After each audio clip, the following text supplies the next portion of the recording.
Regresamos, amigas, amigos. Y bueno, antes de la entrevista platicaba con Javier y le platicaba sobre un diálogo que escuché entre dos conocedores de arte.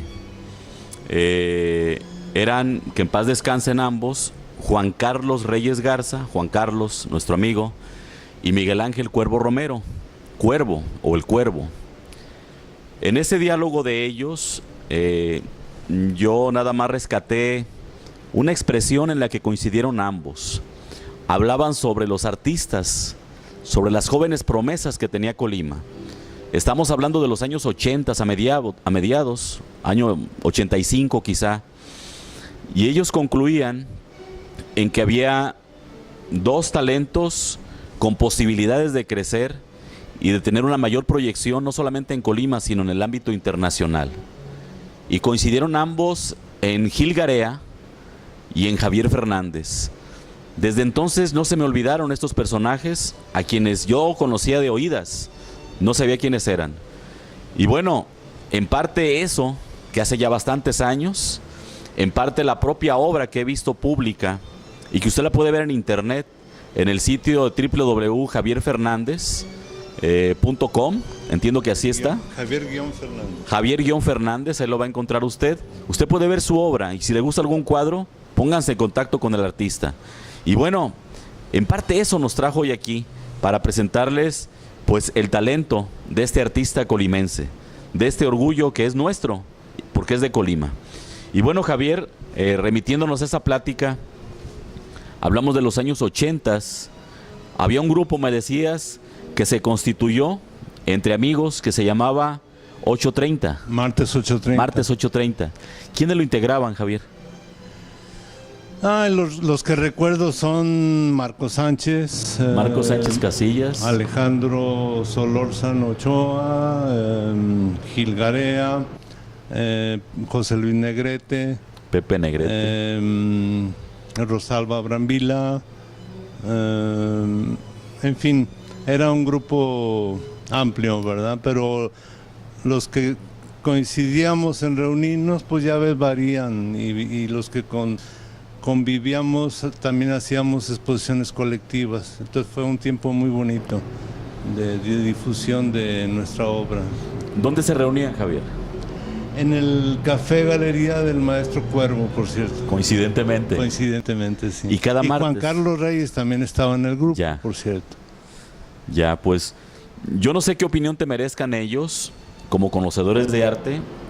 Para mí, pues todo el respeto. Ambos ya no están, pero además gente que yo aprecio como conocedora del arte, no solamente el arte mexicano, sino el arte en sí. Claro que sí.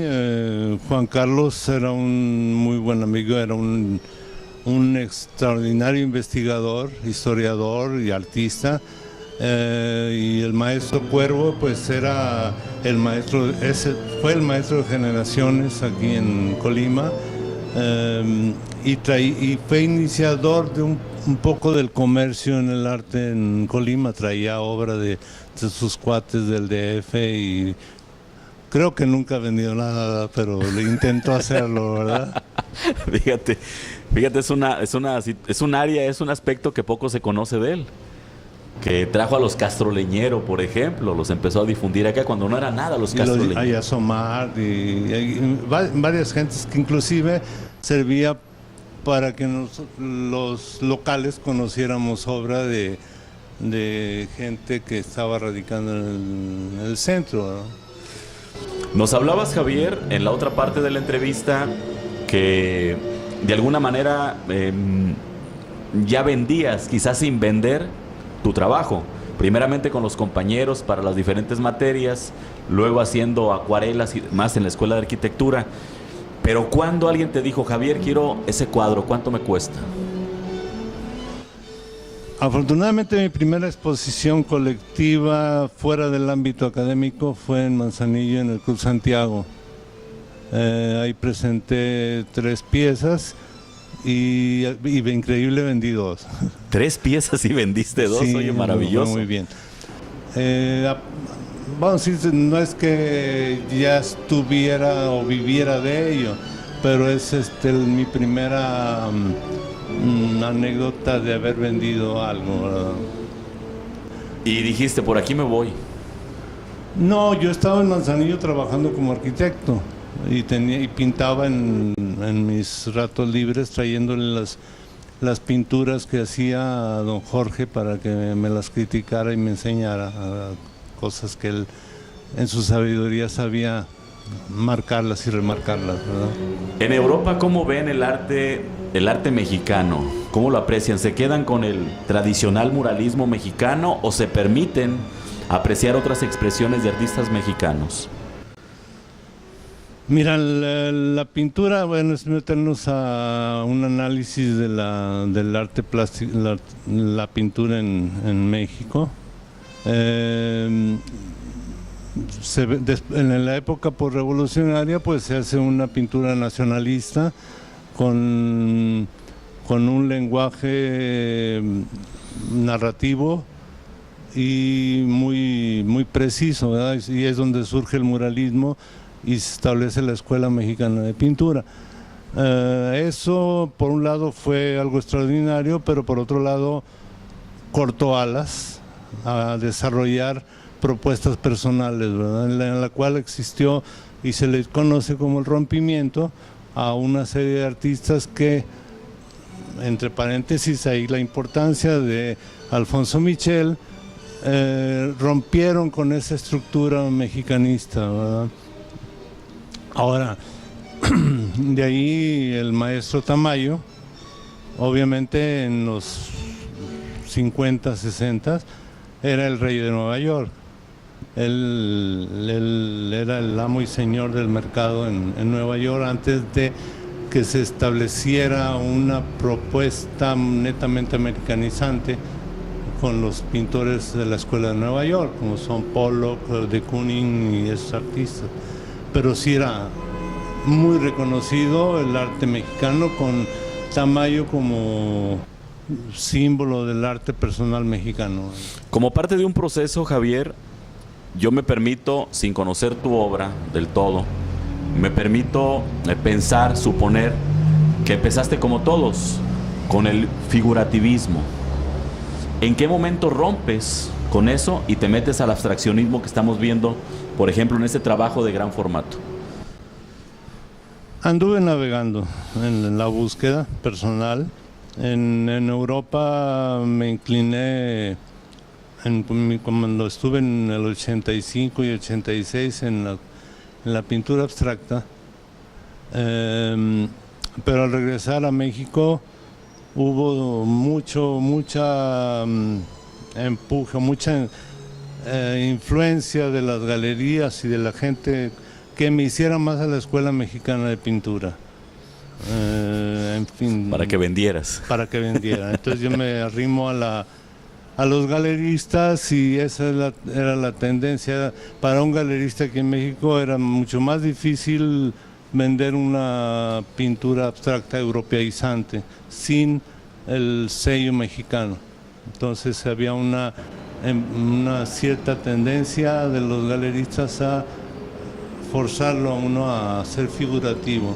Y yo me hice en Puerto Vallarta, sobre todo en Monterrey, de una pintura grotesca con alto contenido abstracto en la pintura, ¿no? Con la figura como organizador de mi área de pintura. Hasta 1995, en que decidí ya dejar la figura como organizador de mis telas para eliminarlas poco a poco. En 1995 tuve mi última exposición figurativa y de ahí en adelante empezó mi calvario. Y bueno, ¿cuál es el mercado, Javier, el mercado actual de los pintores mexicanos? Pensamos en las capitales, pensamos en Guadalajara, en Monterrey, en la Ciudad de México. ¿Provincia qué tanto consume? ¿Cuál es el mercado y la provincia qué tanto consume arte? Bueno, vivimos en un país centralizado. En México concentra presupuestariamente y en cuestión de cultura es el centro, pues.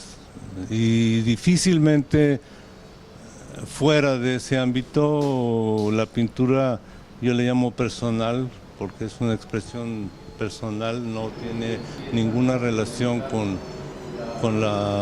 el apoyo de una cosa exterior, externa, como un paisaje o una figura. Esa pintura personal difícilmente se da en provincia. En Guadalajara se desarrolla una pintura figurativa personal, pero muy localista. Son muy férreos, muy cerrados sobre ellos, ¿verdad? Monterrey surge como una posibilidad, ya que nacen los primeros grandes coleccionistas de arte y empiezan a fomentar la pintura desarrollada por artistas individuales con una propuesta personal. En el DF obviamente hay muchos, y en Colima pues poco a poco se ha ido estableciendo esa ansiedad de los artistas que van surgiendo de hacer su expresión personal. Yo no te veo, Javier, como artista de bancos o artista de salas de casa. ¿Dónde vemos tu obra, Javier? Bueno, una gran parte de la pintura que la desarrollé en base a galerías, que hay focos en México que venden al exterior, como es Puerto Vallarta o San Miguel de Allende, o lugares turísticos en donde los americanos vienen, adquieren y se lo llevan. Entonces hay mucha de mi obra está fuera de México. En Europa tengo varios coleccionistas, ya que mi relación con Europa siempre la he mantenido, y estos coleccionistas pues siguen mi trayectoria y mis propuestas constantemente. Javier, veíamos en tu página pues un sinnúmero de reconocimientos. Háblame de 3 por su significado. Por su significado. Sí. Mira, un reconocimiento fue lo que me dio el gobierno del estado con el premio al mérito en artes, que es la máxima distinción que da el estado. Que da el gobierno del estado. He tenido incursiones en bienales, pero nunca he tenido el privilegio de ganar una bienal. Hace 3 años la Escuela de Artes de la universidad me escogió para homenajearme en la Semana de las Artes, y estuvo dedicada a mi pintura. En fin. Javier, quizás suene un cliché, pero no es así. ¿Cuál es tu mensaje a los artistas jóvenes, a la gente de la otra generación que está en la búsqueda, como tú lo estuviste cuando tenías 20 años? ¿Qué les dices en este momento? Pues que hay que provocar al público en general a que sea accesible a las propuestas personales de arte y que consuman arte. Un artista difícilmente puede llevar una vida digna en este medio en donde el consumo de arte es muy, muy pobre. Entonces, primeramente hay que trabajar mucho en desarrollar Colima por el gusto del coleccionismo, del tener obras de arte, etcétera, y eso daría vida y entrada a que exista una comunidad artística muy fuerte. Javier, agradezco mucho tu anfitrionía, el que nos haya recibido en este tu espacio íntimo, privado, en el que te desarrollas con toda esa libertad que requiere un artista y que tú lo haces, y te felicito sinceramente, magníficamente, Javier. Muchas gracias. Gracias a ti, a tus órdenes. A ustedes, amigas, amigos, como siempre, gracias de verdad por el favor de su atención, y como siempre, les invito para que juntos sigamos andando. The Gym for Girls, un espacio para mujeres, presentó Andares por la Historia con Noé Guerra.